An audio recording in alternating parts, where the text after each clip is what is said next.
Ok, bon, on est parti du coup, on est de retour sur le stand France eSport. On va commencer une nouvelle conférence. Cet après-midi, nous allons parler des débuts de l'eSport, de la professionnalisation du secteur et bien évidemment les métiers de l'audiovisuel et de l'événementiel. Pour ce faire, je ne suis pas tout seul, je suis accompagné de Alexandre Nossi, Bonjour. Antoine Contrepas et Claudio Kovalkin. Bienvenue messieurs. Bonjour. Bonjour. Écoutez, désolé, il y a un peu de bruit avec le skatepark, le basket et tout, mais n'hésitez pas aussi à hausser la voix de toute manière. Hein. C'est le charme de la Paris Games Week, bien sûr, on les connaît, les stands d'à côté. Exactement, tous les facteurs. L'année dernière, on avait Red Bull qui faisait énormément de bruit avec leur voiture, donc là, voilà, là on a les skateparks. Bon, en tout cas, je vous invite à vous présenter pour ceux qui ne vous connaissent pas, parce que vous avez de multiples casquettes, donc je pense que je vous laisse tout simplement vous présenter. Ouais, je vais commencer. Bonjour à tous. Salut sur le stream. Alexandre Nossi, Ponf, du coup, j'ai commencé à streamer en 2010 sur une chaîne YouTube. On commentait du StarCraft 2 avec mon frère et ça a cartonné. Et en 3 mois, on s'est dit que c'était une bonne idée de monter une boîte qui s'appelle Altab sous la marque OGaming. Et du coup, on a travaillé avec plus de 150 personnes en staff. On a recruté beaucoup, des gens qui sont professionnalisés chez Altab. On a bossé avec un peu plus de 400 créateurs du web aussi, donc des streameuses, des streamers, des joueurs, des joueuses, et plus de 150 marques privées, des institutions qui du coup ont collaboré avec nous sur certains projets. Okay.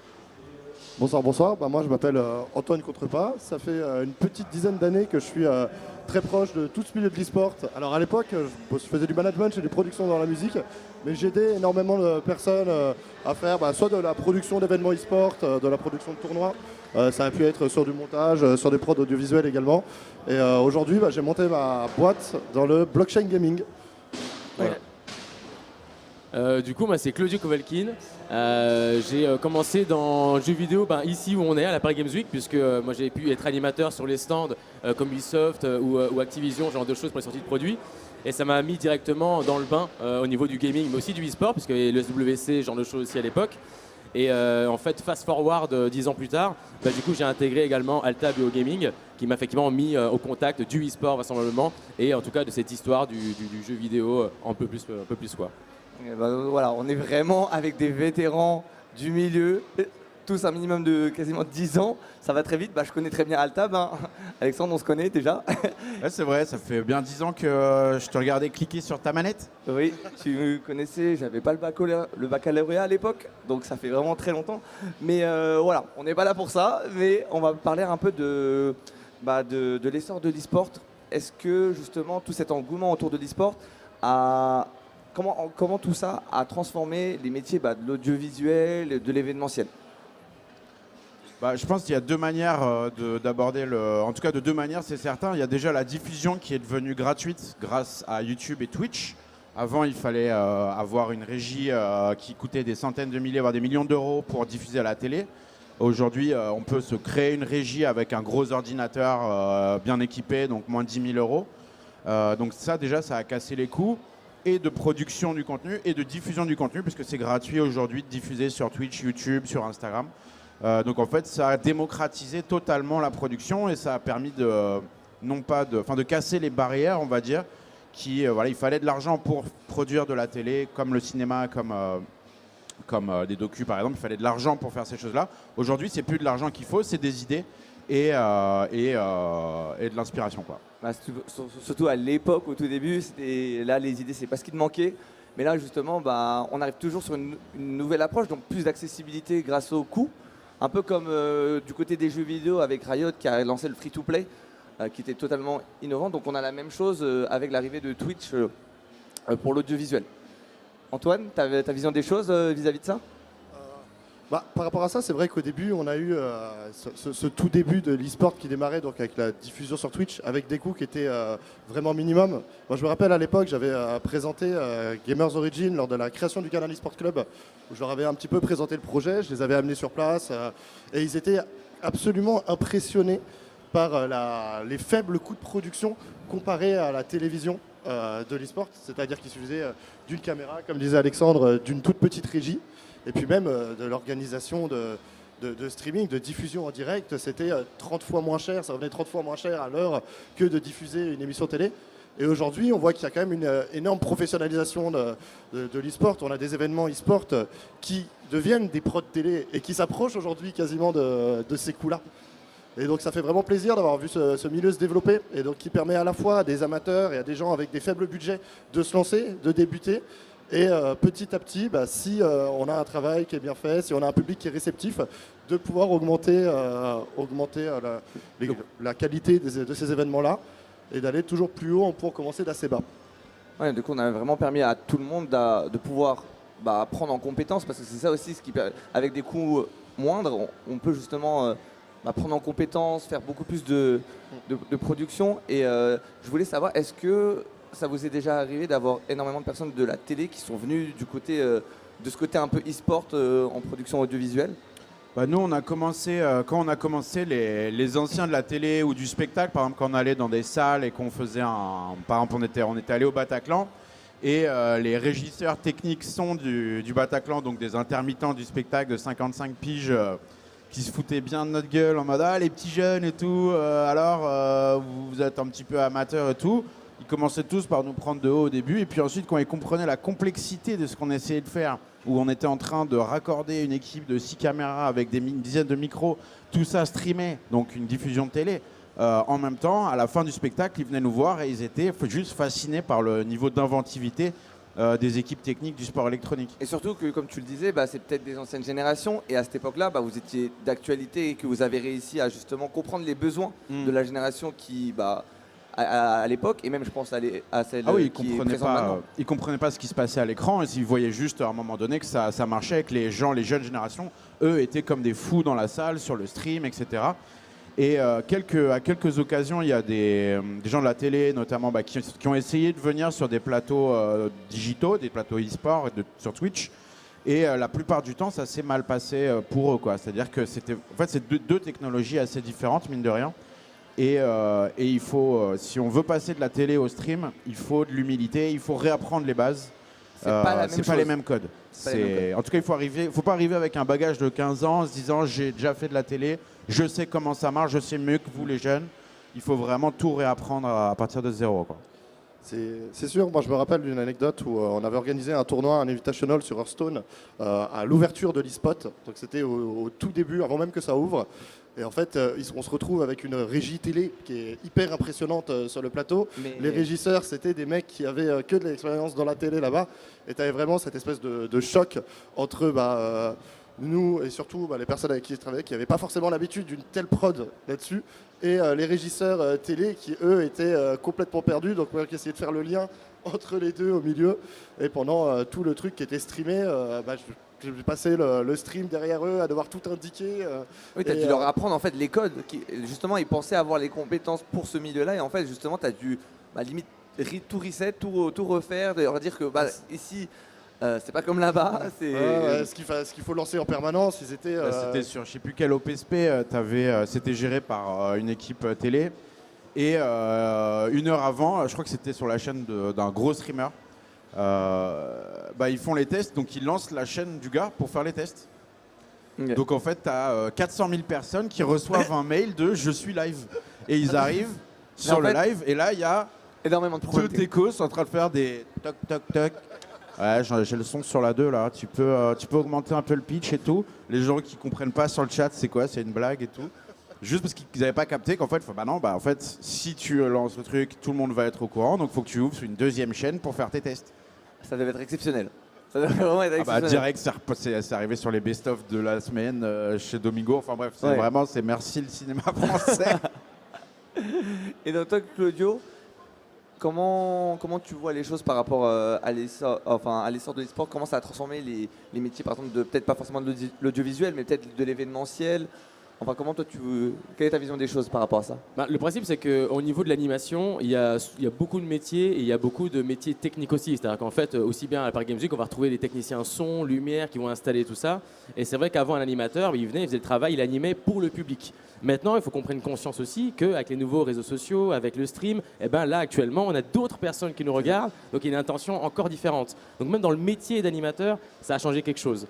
Et au fur et à mesure du temps, effectivement, on a des métiers qui sont professionnalisés, comme les casteurs, les commentateurs de jeux vidéo, où à l'époque, Qui sont personne un peu les n'entendait vitrines, parler. hein, qui sont maintenant les vitrines de l'e-sport. Effectivement, qui sont des vraies vitrines, mais surtout qui présentent beaucoup plus que juste des jeux vidéo maintenant. Et ils font plus que de caster. On les invite sur les scènes, comme à la FNAC actuellement, il y a Lutti, il y a d'autres personnes, il y a Disco Devli, plein de copains que je connais de l'animation IRL, quoi, qui maintenant sont également animateurs ou vice-versa, qui est animateur du coup plus de stream, en tout cas caster, et qui maintenant viennent sur les scènes, qui représentent aujourd'hui visuellement pour les jeunes, pour les marques, du coup une force de représentation hyper forte. Enfin, ils ont une image aujourd'hui qui est beaucoup plus grande que ce qu'il y avait à l'époque. Ouais, donc on demande beaucoup plus que ce qu'on attendait il y a quelques années. On considère beaucoup plus. Animer maintenant, il faut faire beaucoup plus avec du public, avec le record, avec en live. Exactement. C'est pas du tout les mêmes compétences. Alors, ça a beaucoup changé. Effectivement, on en demande plus, en tout cas, en termes de conscience de médias, à un animateur, parce qu'on sait que là, sur le moment, tu es peut-être filmé, tu es peut-être rec, ça va peut-être être retransmis plus tard.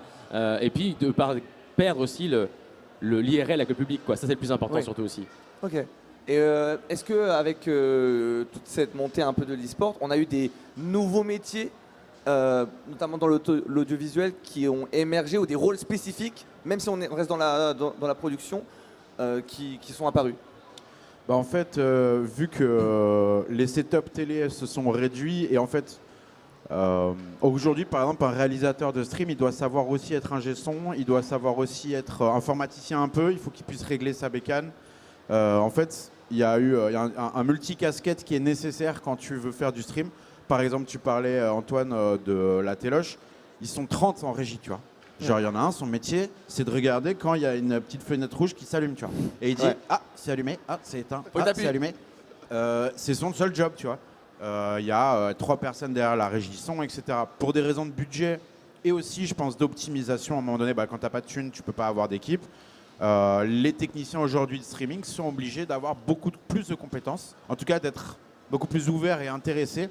Pas forcément experts, mais en tout cas, il faut qu'ils soient sensibilisés à presque tous les corps de métier de la régie. Donc je pense que tu as ce côté multicasquette, même les streamers ou les youtubeurs qui doivent faire du montage, qui doivent pouvoir faire un peu de son, de vidéo. Je pense que c'est des qualités qui sont propres justement à l'e-sport. Maintenant, on ne fait jamais un seul métier en fait. On est un couteau suisse dans son domaine, par exemple. Il faut être curieux et il faut être conscient de l'écosystème dans lequel tu es et parfois prêt à faire aussi des sacrifices parce que il n'y a pas les mêmes conventions sociales que dans l'audiovisuel français. Il n'y a pas de protection, il n'y a pas de syndicat non plus, pas encore en tout cas. Donc il faut être aussi son propre commercial, il faut aller se vendre aux gens. Parfois, il y a beaucoup de gens qui ont commencé leur carrière en faisant du bénévolat. C'est pas forcément mon cas, mais il y a beaucoup de gens qui se sont rendus utiles et après on leur a proposé un job. Ok. Il y a la veille aussi. C'est qu'en fait, dans des métiers techniques, on parlait de la télé tout à l'heure, c'est des métiers qui utilisaient des machines qui n'évoluaient peut-être pas tant que ça. Aujourd'hui, dans le stream, on utilise des logiciels qui, eux, sont mis à jour peut-être hier, peut-être demain, à tout moment, parce qu'on n'est pas au courant tout le temps. On n'a pas un commercial qui vient nous voir, tiens, cet item-là, on vous l'a vendu, donc attention, il y a une nouvelle version, parce qu'il est intéressé à nous la vendre. Non, maintenant, on a des logiciels qui sont mis à jour tout le temps, on a plein de choses qui sont réactualisées, et le technicien doit tout le temps être à jour, parce que la moindre chose peut changer tout un concept de stream. Toute une émission peut changer avec juste un mode qui a été rajouté ou une fonctionnalité Twitch. Si on n'est pas au courant, et du coup, on ne va pas pouvoir l'utiliser, donc peut-être pas faire la même qualité de production. Ouais, on va pas profiter justement de tous les avantages qu'on a de cette plateforme. Et c'est un peu comme dans l'informatique en vrai. C'est l'auto-formation. Toujours, voilà. L'auto-formation, c'est hyper être important. autodidacte, toujours apprendre plus encore et ne jamais se reposer sur ses acquis. Je pense que tout le monde a connu ça en tout cas dans les sports et connaîtra encore. Et là, je vous pose la question. Maintenant, messieurs, quelles sont pour vous les compétences indispensables pour travailler dans l'e-sport? Vraiment. On en a parlé de toute façon, je pense. C'est cette curiosité d'apprendre, d'être à jour. Qu'est-ce que vous avez peut-être du côté audiovisuel? C'est vraiment ça, c'est la curiosité d'apprendre, c'est le fait d'être touche à tout. C'est vraiment d'être touche à tout et de comprendre tout un écosystème qui est complexe et qui intègre. Alors ça va être de la production, ça va être de l'animation, ça va être même de savoir gérer ses lights, quoi. C'est bête, de savoir gérer son son, de savoir gérer ses lights, de savoir gérer sa caméra, de savoir monter, comme il disait. En fait, si on veut commencer avec peu de moyens, on commence chez soi, avec son petit logiciel et on doit tout faire. Parce qu'au début, on n'a pas de monteur, au début, on n'a pas de... En fait, on doit comprendre justement le problème et savoir le gérer soi-même pour justement l'expliquer, même à la fait. transmission de savoir. Enfin, il y a beaucoup de choses par rapport à ça. Tout à fait, tout à fait. Et ton avis, toi, Alexandre? Moi, je pense qu'il faut être, comme je disais tout à l'heure, il faut être humble, c'est-à-dire qu'il n'y a pas d'école, il n'y a pas vraiment de voie royale pour faire du sport électronique. Il faut commencer par des petits projets, s'intégrer dans des équipes, devenir utile, apprendre sur le tas et ensuite pouvoir prétendre à travailler, à toucher une rémunération. Il faut aussi être patient parce que l'e-sport monte aussi très vite, mais parfois ça peut prendre des années avant d'avoir le job rêvé. Et il y a beaucoup de choses à apprendre. Et enfin, je dirais qu'il faut être adaptable. Donc un jeu peut changer l'écosystème entièrement. On a beaucoup vécu ça, hein, notamment avec tous les jeux Riot. Il y a eu d'abord les Fortnite. RTS. Et Ensuite, oui, il y a eu les MOBA. Où Ouais, il y a à les l'époque, MOBA. il y avait 5 MOBA, je crois. Il y avait il y avait Dota, il y avait HON, etc. Ensuite, là maintenant, c'est les FPS. Il y en a 4 ou 5. C'était pas le cas il y a 4 ans. Il y avait que Counter-Strike il y a 4 ans. à l'époque Hearthstone avec le jeu de cartes, on avait le Battle Royale avec Fortnite, C'est ça. l'ovni de l'e-sport. Donc Donc c'est aussi l'opportunité du sport électronique, c'est que tous les 6 mois ou tous les ans, il va y avoir un nouveau jeu, un nouveau genre qui va révolutionner la manière de jouer, qui va passionner des millions de gens et qui va quelque part remettre une pièce dans l'écosystème où tu vas pouvoir... Peut-être que tu as raté le train du FPS, et demain peut-être que tu vas pouvoir t'embarquer dans une équipe qui va se lancer sur le lancement d'un nouveau jeu, d'un nouveau genre. C'est-à-dire que c'est l'intérêt de l'e-sport pour moi, c'est que les durées sont raccourcies par rapport au sport traditionnel, où tu vas avoir un sport tous les 30 ans qui va être rajouté au JO. Là, c'est tous les 6 mois potentiellement que tu vas avoir un nouveau jeu qui va changer la donne et donc qui va permettre à toute une nouvelle génération de commentateurs, de producteurs de contenu, de techniciens, de producteurs tout simplement, d'embarquer dans le train et de commencer leur aventure professionnelle dans le sport électronique. c'est surtout ça en fait. On voit dans le sport, prenons le cas du football, même si on a des petites variantes qui évoluent, plein de choses, les règles elles sont les mêmes depuis des années. Et donc du coup, on n'a pas autant de variantes que dans les jeux vidéo. On a des mises à jour, on a peut-être des nouvelles opus. Je prends le cas de mon cas avec Super Smash Bros. En fonction de la console, en fonction de l'opus, ce ne sera pas la même chose. Donc c'est sûr qu'il faut vraiment s'adapter. Et c'est vrai qu'il y a le fait d'être passionné et il y a un vrai travail de veille à faire. Quand on voit, moi si je devais donner un exemple, par exemple les CM dans l'e-sport, aujourd'hui, à l'époque, on voyait que des personnes qui arrivaient, qui étaient passionnées par ça, qui connaissaient parfaitement les codes de Twitter, d'Instagram, qui savaient exactement comment parler aux gens. Et les premières fois qu'on a vu des équipes qui ont tenté de recruter des personnes qui venaient de grandes écoles de com, qui avaient fait des choses, ça n'a jamais et marché. ça s'est toujours pété la gueule et ça a duré très peu de temps. Parce que le petit mec qui est là, qui suit, qui reposte tout, qui crée son petit contenu sur Twitter, ses petits best-of, qui va savoir s'adapter avec les trends du moment, en fait c'est lui qui va être capable de faire cartonner. Lutti, qui aujourd'hui est animateur, a commencé en faisant du contenu par exemple sur Géo et il gérait parfaitement bien leur réseau. À un moment, il en faisait plein de petites vidéos assez marrantes où il incrustait les têtes des personnages et ça marchait hyper bien à l'époque. C'est ça, c'est cette volonté de pas attendre qu'on te demande de faire quelque chose pour le faire. Et c'est peut-être l'une des plus grosses qualités. Est-ce que tu as quelque chose à rajouter, Claudio, au niveau Absolument, ouais, sur la partie on parlait de la curiosité, on parlait d'être un petit peu humble, de savoir un peu tout faire, de s'intéresser à tout, mais c'est surtout de comprendre, à mon sens, ce qui est le plus important, c'est de comprendre comment l'écosystème est fait. C'est-à-dire qu'en fait, aujourd'hui, il y a déjà des choses qui sont mises en place, en tout cas, je ne parle pas d'il y a 10 ans, je parle de maintenant, aujourd'hui. À l'heure actuelle, si on veut s'intéresser au e-sport, il faut connaître les infrastructures qui existent déjà, qui sont déjà en place, les identifier, comme la FJV, comme France e-sport. Il y a plein de choses qui sont mises en place et qu'on ne commence plus effectivement avec rien. Dans l'époque, en tout cas, on commençait, on devait un peu se débrouiller avec son couteau, tout simplement. Et maintenant, on peut effectivement demander de l'aide, ou en tout cas, ça c'est important aussi, ce serait peut-être la deuxième chose que j'ajouterais aujourd'hui en tant que c'est savoir demander de l'aide. Oui. En fait, autant s'intéresser, c'est une chose, mais autant dire à quelqu'un, je ne sais pas, est-ce que tu peux m'apprendre? Le e-sport, les jeux vidéo, c'est un milieu où on n'a jamais été contre dire à un pote, attends, appuie sur B là. Ouais. Tu vois.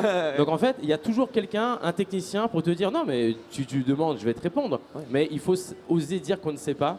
Et c'est un peu dans tous les métiers, hein, dans plein de trucs, il ne faut pas avoir honte de ne pas savoir.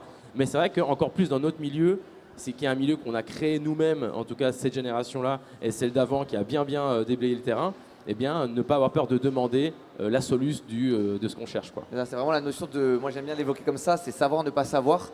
Et justement demander, peut-être je sais faire quelque chose en tant de temps, et je peux peut-être le faire plus vite et on demande de l'aide. Donc voilà, c'est On est une génération qui apprenait tout sur YouTube aujourd'hui, même à l'époque. Enfin, tellement on changé. apprenait déjà des choses sur Internet. Nos parents et nos grands-parents, les solutions des jeux, ils les trouvaient sur des forums ou dans les magazines qu'ils imprimaient eux-mêmes, qu'ils envoyaient un peu partout. Enfin, c'était vraiment l'information a toujours été partagée et la formation, peut-être que ça fait un biais sur la suite là, de de toute façon, on va en ton parler, terme. hein. Même si vous avez quand même pas mal répondu, mais on va aussi être un peu plus précis au niveau des filières. Parce que du coup, vous parlez du fait de faire du terrain, il n'y a rien de mieux que ça. Est-ce que vous connaissez peut-être des filières qui sont peut-être qui se développent ou peut-être conseiller des alternances, peut-être plus d'entreprises dans l'audiovisuel ou même dans l'organisation d'événements qui invitent à ça? Je ne sais pas s'il y a quelqu'un qui voudrait commencer. Moi, je vais parler pour mon cas personnel et les gens que j'ai pu recruter ou qu'on a pu recruter chez Alta Productions qui ont vraiment chopé un métier, un CDI, etc. C'est des gens généralement qui venaient pas forcément uniquement du sport électronique. C'est-à-dire qu'ils avaient une formation plus traditionnelle, que ce soit ingénieur, école de commerce, marketing du sport, etc. Avec un intérêt, une passion pour le sport électronique. Donc ils s'étaient également... ils se renseignaient, ils regardaient les matchs, ils regardaient Twitch, ils connaissaient l'écosystème. Mais ils avaient une formation qui était, elle, professionnalisante en général, sur l'événementiel, par exemple. Ils pouvaient faire du coup n'importe quel événementiel. Et du coup, en venant travailler dans le sport électronique, ils apportaient aussi des bonnes pratiques. Ils permettaient en fait au marché de se professionnaliser aussi. C'est-à-dire qu'ils n'étaient pas simplement en réception. Ils arrivaient en disant, voilà, c'est marrant que vous faites comme ça dans le sport et dans l'e-sport. Nous, on fait comme ça. Parce que voilà, la théorie, c'est ça. Et donc, du coup, il y avait toujours une discussion. C'est les profils, pour moi, où il y a un vrai échange win-win avec une boîte qui va, du coup, demander qui va recruter quelqu'un et, du coup, qui va à la fois lui porter l'opportunité de travailler là-dedans, mais qui attend en même temps de la valeur, quoi. Okay. Et après, il y a des écoles d'e-sport. Ouais, c'est vrai que moi j'ai un regard un peu critique sur certaines écoles d'e-sport. Ça l'a souvent été pour la plupart des personnes du milieu. Hein. Ouais. Et j'ai vu beaucoup de personnes en école d'e-sport et souvent eu l'impression que les choses à la limite qu'elles pouvaient le plus leur apporter, c'était du réseau. Et c'était le fait de les impliquer sur des événements, les faire rencontrer des gens. C'est vrai qu'on n'en a pas beaucoup parlé, mais ça fonctionne énormément au réseau. C'est quand même un milieu qui est encore qui est toujours petit et il y a un petit entre-soi. Et le nombre de personnes que j'ai vu être recrutées dans des boîtes parce qu'ils ont rencontré machin et qu'ils ont commencé à s'intéresser. Après, ils ont été formés parce qu'ils ont été recrutés. Donc, avant même d'apprendre ou de prendre en compétences, il a fallu justement démarcher ou connaître quelqu'un dans le milieu. Tout à fait. Mais alors, il y a probablement des contre-exemples. Il y a probablement, je ne suis pas spécialiste du sujet, et il y a probablement des écoles qui sont très bien. Mais c'est vrai que je n'ai pas vu tant de personnes que ça aujourd'hui complètement s'en sortir et s'intégrer dans le milieu grâce à ces compétences-là. Pour le coup, c'est marrant qu'on en parle parce que moi, je n'ai pas forcément un cursus qui m'a amené à faire de grandes études. J'ai passé des titres professionnels pour avoir du coup un niveau aujourd'hui dans les métiers que je pratique. Et c'est vrai que je me suis inscrit, moi, à une école de e-sport. Et effectivement, c'est très difficile de trouver une alternance, déjà, tout simplement. Alors, c'est même pas par rapport à l'âge, c'est par rapport aux places disponibles. Donc, en fait, ça reste un milieu compétitif. Le nombre exponentiel de jeunes qui veulent en faire maintenant, ça crée forcément, comme de les filières avant, ça n'a rien de nouveau. La communication, le marketing, il y a toujours eu des bouchons là-dedans. Il y a moins de métiers, il y a d'autres métiers où effectivement il y a peut-être plus de place. Mais c'est vrai que pour le coup, on a aujourd'hui une recrudescence de jeunes qui veulent faire du e-sport, mais qu'est-ce que c'est faire du e-sport? C'est comme à l'époque quand je disais je veux faire du jeu vidéo. Mais dans le jeu vidéo, il y a plein de métiers. Et effectivement, on va arriver à un moment donné, on va manquer plus de peut-être développeurs, peut-être de graphistes, peut-être ce genre de choses, que effectivement de la communication et du marketing. Parce que c'est peut-être le bout de l'iceberg visible. Oui, c'est ça. C'est peut-être le plus simple, c'est peut-être de se former. Mais derrière, c'est de trouver un débouché, une place. Est-ce qu'on ne serait pas peut-être dans un marché où il y a plus, il n'y a pas assez de demandes, on a trop d'offres. Donc c'est ça qui est important. Et surtout que l'âge des gens qui sont aujourd'hui en école, ceux qui sont intervenants ou formateurs, il n'y a pas beaucoup d'années de gap. On a toujours été habitué à avoir des profs qui sont un peu plus vieux, qui ont cette espèce d'expérience. Nous, on n'est pas encore à cette génération-là. Ça va arriver, mais effectivement, on n'a pas encore atteint cette espèce de de cumul d'expérience, de correction d'erreurs, parce que les générations précédentes, même la nôtre, les créateurs d'entités comme OGaming ou autres, il y a eu des erreurs qui ont été faites, il y a des choses qui sont encore travaillables et qui sont peut-être, l'histoire nous apprend, comme on dit, qu'il ne faut peut-être pas faire ça, mais on n'a pas encore pu appliquer ça pour la nouvelle génération. Donc je pense que ces écoles-là, il va y avoir une vraie qualité accrue, je pense, dans la génération qui va arriver. Voilà, à mon sens. C'est la valeur ajoutée, je pense, de ces écoles-là, ça va être dans les 10 prochaines années, je pense. Après, voilà, j'ai l'impression dans tout ce qu'on a dit, aussi, il y a un côté un peu de personnalité, un trait de personnalité qui ressort. C'est vraiment cette volonté toujours aller chercher plus loin, toujours prendre en connaissance. Je connais ça, peut-être je vais apprendre un autre domaine, notamment dans la production audiovisuelle, même dans l'organisation d'événements. Au début, les événements, c'était que du bénévolat, on en parlait justement. On ne cherchait pas, on n'avait même pas conscience qu'on pouvait avoir un salaire ou même revendre nos services. On le faisait parce qu'on avait envie de trouver un lieu de réunion, de rendez-vous. Et après, tu as un loyer, quoi, à un moment donné. Et voilà, en fait, Ouais, mais t'avais entre guillemets un vrai job à côté qui Oui, disait, c'est ça. voilà, tu Ça a faisais toujours été ton un job, complément. Le job passion, 40 heures ouais, par semaine, et après t'étais là, allez, j'ai posé 2 jours de RTT, je vais passer 4 jours à travailler pour un C'est tournoi. ça. et quand tu as fini, tu retournes au travail. Et Ouais. t'es en 7-7. Et c'était la passion, mais c'est aussi ça l'ambition, on va dire. Et c'est en train d'avoir lieu. Voilà, c'est pas les mêmes conditions qu'il y a 13 ans. Aujourd'hui, c'est normal d'être rémunéré. Moi, par exemple, avec Tude, on a le premier Presta, on l'a fait à la Paris Games Week en 2011 ou 2012, je crois. Ah oui, c'était première édition, non? C'était la première édition, Ouais. juste après le festival du jeu vidéo. Et c'était sur le stand de SL, qu'on salue. Et du coup, il avait fallu leur expliquer qu'on voulait être payé, tu vois. Ouais. Parce qu'ils étaient là, oui, non, mais nous, l'année dernière, c'était le cousin de Bob qui commentait le tournoi, on l'a pas payé, pourquoi on vous paierait vous? Ah, ça a dû faire bizarre. Et on était là, je m'attendais pas à cette question, effectivement. Déjà parce que j'ai 50 000 followers sur YouTube, là. Ouais. Et c'est en fait, on n'est pas que du travail, c'est aussi de la com. L'image, ouais, On va te ramener des gens, c'est de l'argent, etc. Et ensuite, oui, mais moi, je fais ça à temps plein. Donc, en fait, je suis meilleur commentateur que Bob. Et je suis commentateur pro, en fait. C'est un nouveau métier. Et donc, qui veut dire nouveau métier veut dire rémunération.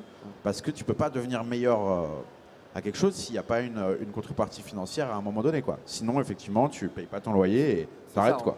On en parlait, les nouveaux métiers qui vont arriver, en tout cas sur les... Mais aujourd'hui, c'est classique de payer. C'est devenu courant. il n'y a, c'est pas devenu une banalité. il y a pas encore des statuts protecteurs comme l'intermittence, alors que bon, ce serait comparable parce que faire de l'événementiel, c'est intermittent forcément.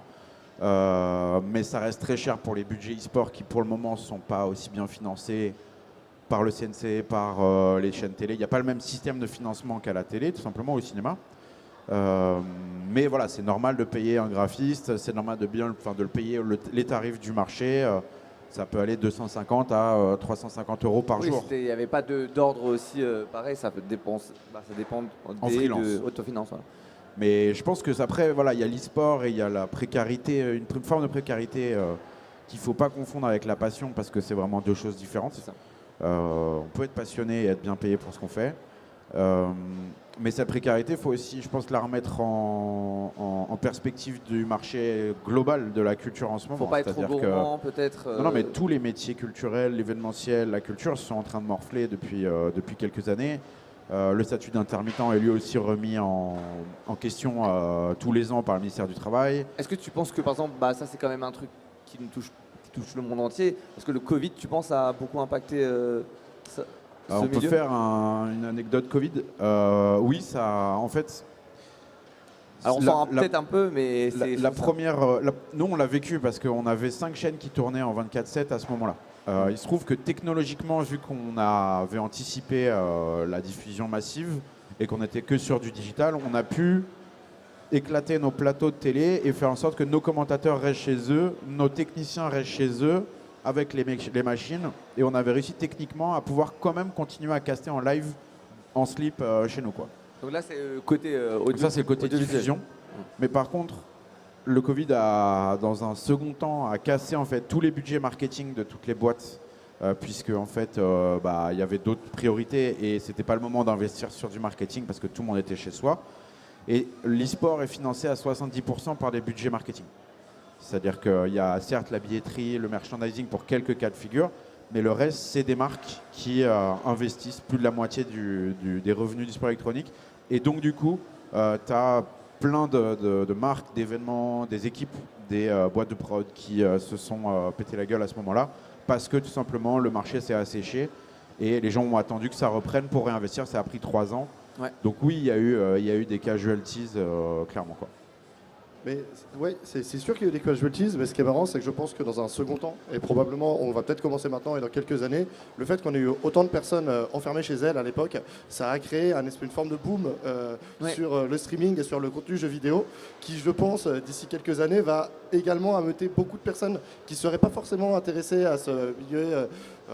Quand on commence à devenir fan d'un streamer, d'un jeu vidéo, on va finir par s'y intéresser à la compétition. Et donc je pense que ça a fait beaucoup de mal pendant un moment, mais ça a peut-être ramené également une montée, ramener une descente et vice-versa. Dans le futur. On a eu le même cas de figure pour l'animation, c'est-à-dire qu'en fait, dans les salons aujourd'hui, on a besoin d'animateurs, et ces animateurs, ils viennent pas du milieu du stream, et c'est vrai qu'ils viennent du milieu IRL. Et en fait, on voit maintenant l'inverse, comme je disais tout à l'heure, qui se passe, c'est qu'on a récupéré et on a identifié des animateurs de stream, des animateurs de contenu, pour venir sur les salons, pour travailler du coup avec les animateurs. Donc on a du coup 2 métiers qui se sont portés vers le haut. Et c'est ce qu'a créé aussi le Covid. Enfin, en tout cas, la conséquence a été ça, c'est de faire ressortir des talents qui étaient chez eux en slip, mais du coup d'être chez eux quand même et d'être identifiés par des viewers. Et quelque part, nous, en tout cas, l'animation, on a morflé. Oui, on a morflé parce que sans événementiel, tu bosses pas. Les animateurs ne sont pas intermittents du spectacle, puisque du coup, c'est pas un statut d'intermittent, c'est un statut d'indépendant dans les meilleurs des cas. Et effectivement, sinon, c'est CDDI, c'est les CDD événementiels. Ouais. Donc, effectivement, si tu faisais ça à plein temps, là, tu n'avais pas bossé, c'était chômage, si tu en avais, en tout cas. Ou sur le stream. Du coup, effectivement, il y en a qui se sont mis au stream. Moi, je me suis mis au stream. Et effectivement, ça nous a permis de garder un contact avec les gens. Parce qu'en fait, tout ça, au milieu, c'était les gens. Voilà, c'est comment on arrive à reach des gens de mieux en mieux avec les moyens qu'on a. Et le stream a clairement aidé à ça. Et le e-sport, forcément, a rassemblé plein de gens chez eux autour d'un même sport, donc c'était quand même génial. Et Twitch avait communiqué les chiffres, il y a eu plus de 50% de nouveaux comptes streamers et plus 15-20% de viewers. Ouais. C'est énorme. Mais ça rend aussi un peu le lien encore plus difficile et qui le rend encore plus compétitif. Ça, c'est pas aussi simple parce que ça veut dire qu'il y a un plus gros gâteau et il y a plus de gens, effectivement. C'est ça. Mais ça veut dire que ça ramène des nouvelles personnes et ça, c'est des gens qui vont rester. C'est des gens. C'est toujours à toi de créer du contenu intéressant aussi. C'est ça a toujours été le cas. De toute façon, c'est un peu je trouve que c'est une très bonne transition pour un peu parler de l'arrivée des nouvelles technologies. Notamment, on a eu les plateformes de diffusion. Quel rôle ça joue justement du coup sur le secteur de l'e-sport et aussi pour les métiers de l'audiovisuel, enfin, on a la VR, on a aussi peut-être l'arrivée de la VR. Est-ce que ça joue la VR aujourd'hui, c'est un peu un faux. Enfin, je sais pas si c'est un sujet parce que le taux d'équipement est assez faible et du coup, l'intérêt de la VR, c'est d'avoir le casque sur les yeux et d'être en train de voyager. Chose qui est presque retransmettable en stream en fait. L'effet d'immersion que tu as en VR, tu le vois pas bien, c'est même un peu gerbant parce que la truc elle fait comme ça tout le temps. C'est pas très confortable à regarder la VR. Donc pour le moment c'est un peu de côté.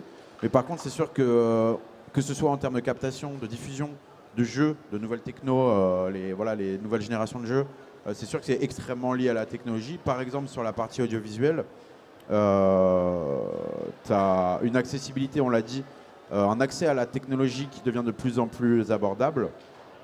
Par exemple, un TriCaster, donc qui est un énorme clavier qui te permet de mélanger tes flux vidéo et sonores pour faire une émission, un peu comme maintenant. Ça coûtait, on va dire, 25-30 000 euros il y a 10 ans, ce qui était déjà ridicule par rapport à la télé. Aujourd'hui, tu as Blackmagic, qui est un des plus gros producteurs de matos, qui sort un clavier à 1500 balles. Ah oui, non, rien à voir. Ah oui, rien à voir. Donc, c'est un peu comme les premiers smartphones en fait à l'époque où ça coûtait super cher et maintenant on a changé les prix pour que ce soit plus abordable. C'est ça. Donc même quelque chose qui était déjà très démocratisé devient de plus en plus trivial et du coup pousse en fait, on pourrait peut-être même faire la comparaison avec l'IA, c'est-à-dire qu'en fait informatiquement ça devient très simple, il n'y a plus besoin de rentrer dans MS-DOS pour coder ton truc et il ne faut plus être un barbu énervé du code pour faire les choses. Il suffit de cliquer sur la petite croix verte Du coup, les gens qui vont se démarquer, c'est des gens qui ont des idées, qui ont une ligne édito, qui ont un contenu en fait qu'ils ont envie de partager, de la créativité peut-être. Mais voilà, c'est sûr qu'au niveau technologique, on est pieds et poings liés aussi avec les évolutions à ce niveau-là, quoi. On parlait de la veille tout à l'heure, c'est simplement ça. Rester en veille avec les nouvelles technologies, c'est aussi se donner l'occasion d'évoluer dans sa production, mais aussi du coup de pouvoir se créer ou se découvrir un nouveau métier, parce qu'on ne sait pas ce que l'IA va apporter, on ne sait pas ce que... On voit des possibilités infinies avec ça, mais il faut aussi savoir se servir, savoir faire un prompt en fait, rien que ça. Il y a plein de gens qui savent utiliser l'IA parce qu'ils notent dessus comme s'ils discutaient avec quelqu'un. On peut le voir avec des trends maintenant, les sous-titres que tu vois via les IA dans tous les contenus maintenant. C'est ça. Ouais, mais c'est pas parfait. C'est ça le truc. Pas parfait. C'est que encore. Ça sera toujours plus facile, mais ça sera pas bien fait si effectivement tu n'as pas les bases. Donc toujours effectivement, on inventera un nouveau métier peut-être demain, mais s'il n'y a pas de base réelle au métier, du coup, ça sera toujours un peu bancal, quoi. Donc on aura toujours besoin d'experts dans un domaine. Okay. Bon, du coup, on a un peu aussi évoqué les opportunités qui pouvaient apparaître pour les jeunes professionnels. Donc ça va dépendre vraiment de plein de choses, notamment ça va être à l'aide du réseautage, mais avant de prendre en compétence et d'apprendre sur le terrain. Mais que peuvent faire les acteurs actuels pour justement aider ces jeunes professionnels à venir dans le milieu en fait? Est-ce que peut-être créer des lieux de rendez-vous ou je pense qu'au niveau comment ils peuvent accompagner l'insertion en fait dans le milieu? On est passé par les écoles. Il y a un sujet qui est celui de, là on parle du e-sport, effectivement, c'est les spécialités marketing du jeu vidéo et du e-sport qui sont applicables à des entreprises de jeux vidéo et de e-sport, mais c'est applicable à n'importe quelle entreprise aujourd'hui. En fait, on parle de gamification de sujets parce que les gens s'ennuient quand ils apprennent quelque chose. Et quand tu veux passer un message, quand tu veux vendre un produit, c'est plus sympa d'apprendre sur le produit en t'amusant ou en apprenant. La VR, c'est appliqué aujourd'hui sur des modules, pas plus tard qu'hier, du coup, j'ai rencontré une entreprise qui fait des formations en bas des immeubles, des tours des gens pour des exercices pour l'incendie. Donc ils mettent un casque aux gens qui n'ont peut-être même pas les moyens de s'acheter un casque VR, qui n'ont même pas essayé la VR, mais on est en bas des blocs et on fait tester aux gens une fausse simulation où tu dis, là, il y a le feu chez toi, comment tu fais? Donc là, on est déjà sur un nouveau métier, sur celui de la prévention, sur la formation à de nouveaux métiers, comme celui de la sécurité ou ce genre de choses. Il y a des choses qui sont applicables avec le jeu vidéo parce que c'est un biais. Tout n'est pas que jeu vidéo et compétition. Mais au niveau de l'aide, de l'insertion pour les personnes qui sortent peut-être d'école ou qui souhaiteraient venir, est-ce que vous voyez un moyen de la part des acteurs actuels pour justement mieux les aider à s'insérer, à part le domaine par exemple des écoles, où actuellement c'est toujours un peu en question? Je pense que le marché fera ce que le marché doit faire. C'est-à-dire que c'est compliqué de demander des trucs à des marques privées, puisque généralement ils font ce qu'ils ont besoin de faire. Et s'ils ont besoin de recruter, ils recrutent. S'ils n'ont pas besoin de recruter, ils recruteront pas. Par contre, je pense qu'effectivement, si l'ambition des institutions françaises, c'est d'avoir une forme d'excellence dans la production, dans l'événementialisation d'émissions, dans le jeu, dans le fait d'avoir tout simplement, un peu comme dans la tech, puisque la France et la French Touch est quand même connue pour sortir des talents à ce niveau-là. Je pense qu'effectivement, c'est la responsabilité des institutions de donner accès au matériel, de donner accès à de la formation, de banaliser aussi le fait d'avoir un casque VR sur la tête ou d'avoir une caméra dans les mains ou d'être sur Première en train de monter. C'est quand même des programmes qui peuvent coûter cher si on veut se former sur la production digitale. Clairement, il y a un rôle des institutions d'accompagner ces gens-là, en tout cas avant leur premier job, et de leur donner envie, peut-être aussi par la médiatisation de rôle modèle, de parler des gens qui ont réussi en France, peut-être donner des vocations. Ouais. Je pense que oui, ça doit faire partie du package républicain qui peut amener à une forme d'excellence à terme. Et je pense qu'il y a effectivement un vrai boulot de la part des pouvoirs publics qui aujourd'hui se rendent compte de l'intérêt qu'ont les gens pour l'e-sport et qui développent de plus en plus d'événements e-sportifs qui vont intéresser de plus en plus de gens qui ne se seraient pas forcément intéressés et potentiellement donner une petite flamme chez certains. Par exemple, ce week-end, on était à Théodasium, qui était un événement organisé par Thiers, par la mairie de Thiers, donc avec des petits tournois. On est sur des tournois amateurs. Il y avait aussi un tournoi de Valorant féminin professionnel qui était excellent. Et donc on voyait plein de jeunes de la ville qui arrivaient, qui ne seraient pas forcément intéressés à ça et qui étaient complètement pris dans ces tournois. Je pense qu'en développant ça, on développait vraiment un truc qui a été pendant trop longtemps négligé par les pouvoirs publics, alors qu'en réalité la population a un réel intérêt, et la jeunesse, mais pas que, a un réel intérêt aujourd'hui pour ce milieu. Ça va. Tu vois, rien que par exemple, les jeunes aujourd'hui, si je prends les générations connectées, donc moins de 45 ans, on va dire, regardent plus la télé et sont tout le temps en train de consommer du contenu sur Internet. Pourquoi est-ce que le CNC ne finance que des programmes télé ? Oui. Puisque c'est un impôt, c'est un impôt, il est prélevé auprès de tout le monde, auprès de la population, et il doit être distribué aussi en fonction de son utilité. C'est-à-dire que si on ne regarde plus le cinéma et si on va plus regarder la télé, les subventions doivent aussi suivre. C'est-à-dire que si l'e-sport avait un dixième du budget du cinéma, il y aurait des vocations qui se créeraient, des filières, il y aurait une forme de stabilité entre les crises aussi, parce que c'est normal qu'il y ait des crises financières, il y en a de plus en plus, on ne peut rien y faire. Mais en tout cas, il ne faut pas que les gens changent de filière à ce moment-là. Si on veut qu'ils puissent rester dans leur métier, il faut qu'il y ait une sécurité de l'emploi. Le statut d'intermittent sert à ça beaucoup. Le chômage, il faut pouvoir cotiser. Aujourd'hui, 80% des gens qui taffent dans l'e-sport, c'est du freelance. Il n'y a pas de chômage, il n'y a pas de statut, il n'y a aucune sécurité de l'emploi. Une certaine précarité finalement dans ces métiers-là au final aussi qu'on va retrouver. C'est l'un des enjeux de l'e-sport, c'est la durabilité de l'écosystème, des différents métiers. Et pour rejoindre ce que vous disiez un petit peu, c'est cette notion on parle de fracture numérique aussi. C'est-à-dire qu'en fait, on a des générations qui ne sont pas du tout au courant de ce qui se passe, même si on a l'impression qu'on en parle assez et tout, mais en fait pas du tout. Il y a des grands-parents, je vais prendre l'exemple qui est marrant parce qu'on les a vus sur scène de Silver Geek. Oui. C'est des personnes âgées de maisons de retraite qui font des compètes sur Wii Bowling. Et ils sont extraordinaires. Et tous les jeunes autour, dans les gradins, qui sont comme des fous. Et moi, je trouvais ça extraordinaire. Donc, effectivement, mettre en lumière et recréer un contact entre les générations, c'est un des devoirs, à mon sens, de la technologie. Et c'est un devoir aussi du e-sport, parce que ça en fait partie. Tout comme le devoir de mémoire pour la préservation du numérique, quelque chose qui me tient à cœur aussi, et du jeu vidéo, avec Emos 5 notamment, qui sont présents ici, qui était à Théodasium aussi. Et ça rejoint des pratiques et des responsabilités de chacun d'apprendre à une personne qu'on connaît. Tiens, est-ce que tu sais te servir de ton PC ? Tiens, est-ce que tes grands-parents ont accès à Internet ? On n'est pas là que pour régler le Wi-Fi de nos parents quand on y va, quoi.